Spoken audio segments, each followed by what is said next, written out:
what's up you? Good morning.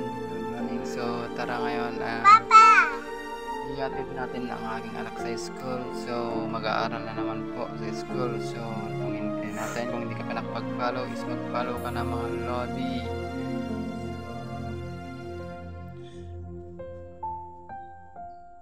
Wala na akong masabi mga lodi. So, pa-follow na lang po at pa-subscribe sa aking YouTube channel and pa-follow din sa aking TikTok account.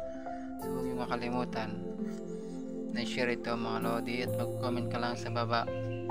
So, ano pang gusto mo mga lodi?